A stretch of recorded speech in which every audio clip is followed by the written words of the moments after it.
What's happening, Hardscapers? Let's talk about why I always use concrete edge restraint for my paver projects. Sometimes, let's get into this.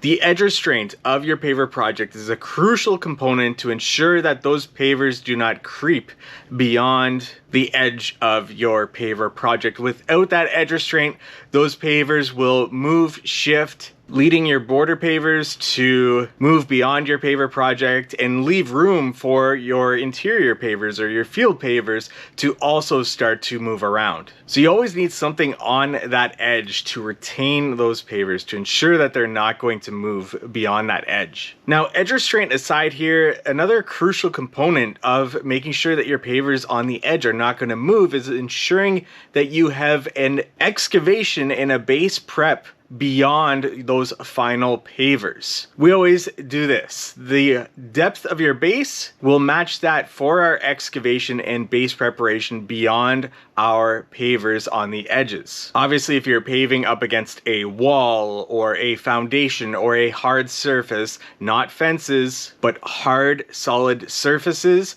you don't have to do that over excavation and base preparation because you're not going to move a foundation just to be able to do that. But anywhere that your paver edge is going to hit a soft surface, this is where we do that over excavation and base preparation. So if we are doing a paver patio and it's a 6-inch base, we'll match that 6 inches beyond our final pavers, our border pavers. That ensures that our pavers are sitting on a solid foundation, because if you just do your base prep and excavation along those border pavers, eventually they'll start to slide off even if you have a good solid edge restraint. So first and foremost, make sure that you have a good solid firm foundation for your pavers that's good base, good compaction, and an over excavation beyond those final pavers of your project. Now that that's out of the way, let's talk about edge restraint. In the past, there's been tons of different edge restraints.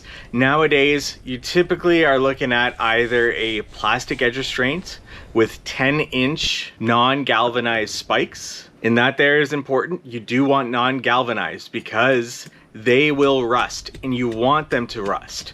That rust will hold on to the fines of a dense graded base and prevent those spikes from heaving out of the plastic edge restraint during freeze thaw cycles. There's also aluminum edge restraint, and those also do use those 10-inch non-galvanized spikes. A little bit more premium than that plastic edge restraint, but same concept. And then there's another product on the market that also uses wedges and 2 spikes that crisscross that I haven't used yet, but I'm thinking I'm going to use this year. Now, the reason why you would use those wedges is because in an open graded base where there is not those fines, those 10-inch down galvanized spikes will not hold on to any fines, so they'll just move freely up and down if there is any heaving. So the wedges are the anchor to prevent any lateral creep of your paver project in an open graded base. Open graded base is made up of 3/4 inch clear stone, clean stone. This just means that it has no fines in it, no sand.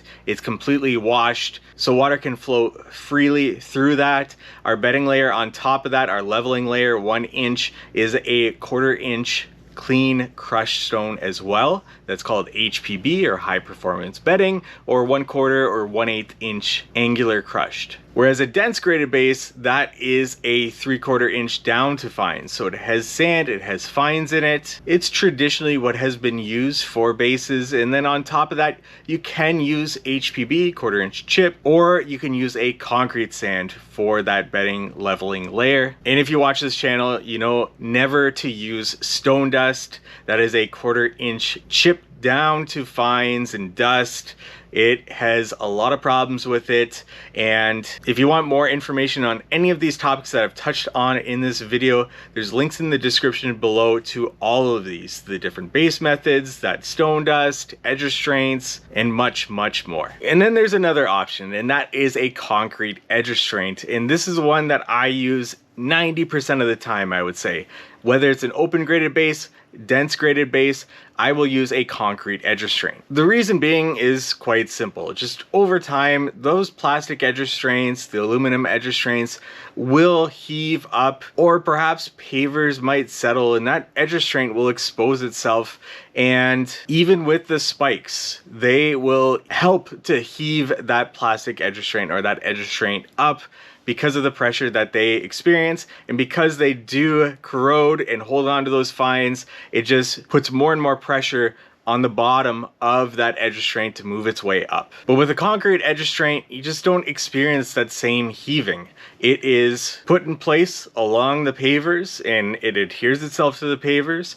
And for one paver to move, they all have to move, which makes it a good solid edge restraint in my opinion. You don't have to deal with the heaving of those spikes in the plastic edge restraint or the aluminum edge restraint, and that eventually exposing itself. Now, there's still certain situations that I wouldn't use a concrete edge restraint. One being a synthetic base, or a base using paver base panels. These are panels that help spread the load out over a wider area.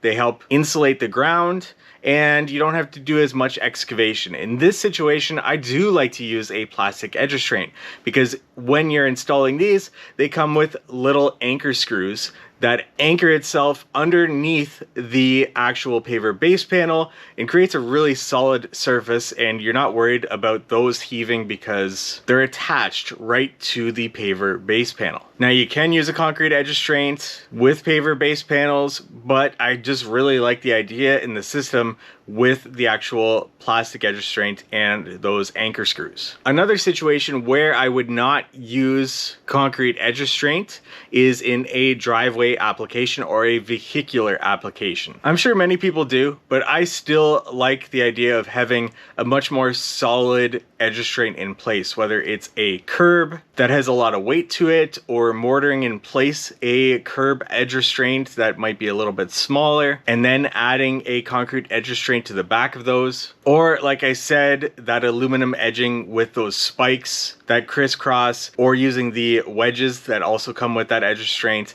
That seems like a little bit more solid for a vehicular application that I'd like to try. And this is just because a vehicular application will experience a lot more force, rotational force, tires turning on the pavers, vehicles moving in and out. It's a lot more weight, force that pavement experiences, so we want to make sure that there's something solid on those edges. Still, I know people use a concrete edge restraint for driveway applications and it turns out fine, but I always don't mind going a little bit more for something that's going to experience that much force. That being said, pedestrian applications, concrete edge restraint works totally fine in my installations. And the majority of our projects are pedestrian traffic on an open graded base, which is why 90% of the time I'm installing a concrete edge restraint. But the number one thing that I see beyond just choosing the edge restraint is the improper installation of that edge restraint that can lead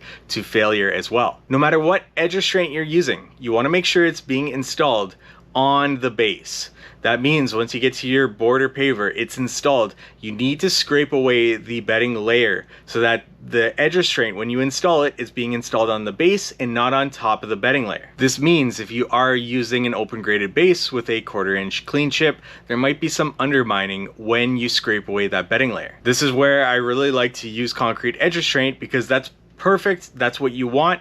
When you install your concrete edge restraint, it gets pushed into that void that gets created when you scrape away that bedding layer, and then you taper it down from 1 inch up that paver to about 4 inches away from that paver. Our pavers are laid. We're going to put our edge restraint now, scraping back our bedding layer so that our concrete edge restraint is actually going to be on top of our base, not our bedding layer.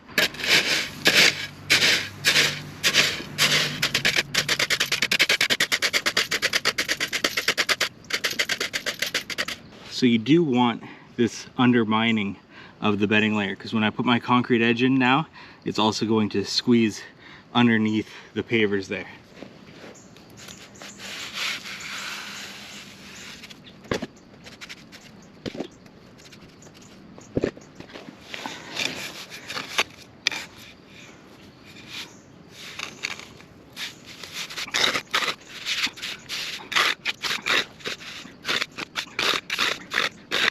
So about an inch up on the pavers.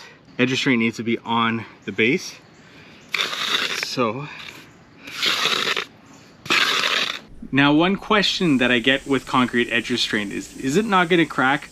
Well, the concrete edge restraint that we use has a bunch of different additives as well as fibers in it. So those fibers help if there is going to be cracks in the concrete in the future, which is concrete is going to crack. Those fibers help hold it together. There's many different companies that create concrete edge restraints for pavers. And I also know some contractors that just buy concrete bagged and then buy fibers on Amazon and add those fibers into the concrete when they're mixing it. I personally prefer to buy the pre-mixed stuff that is specifically for pavers with a bunch of different additives in it, but that's just a personal preference of mine. For a plastic edge restraint, you would then install it on the base and hammer in the spikes, about 1 for every foot, or if it's a curve, 1 every 6 inches for a pedestrian application. For a vehicular application, about 1 every 6 inches. And when you do hammer in the nails into the edge restraint, you want to make sure that they don't go all the way down touching the edge restraint. You want to leave about a 1/4 inch gap between the bottom of the nail head and the edge restraint. Once again, that over excavation with that base preparation allows you to install your edge restraint on the base and not on a soft surface like grass or soil. Now, when you're getting into the plastic edge restraint or the aluminum edge restraint, you want an edge restraint that is not just L-shaped. You want the edge restraint that has buttresses or supports that support the base of the edge restraint to the vertical side of the edge restraint. I've seen some really cheap plastic edge restraint on the market that does not have any supports, and that edge restraint just ends up being pushed over. That vertical side of the edge restraint just gets pushed backwards without any supports from the base of that plastic edge restraint. And this is why I choose to install concrete edge restraints almost always on my projects. And if you have any questions about any of the topics we covered here, we've got videos in our description below, like I said, on every single one of these topics in full length.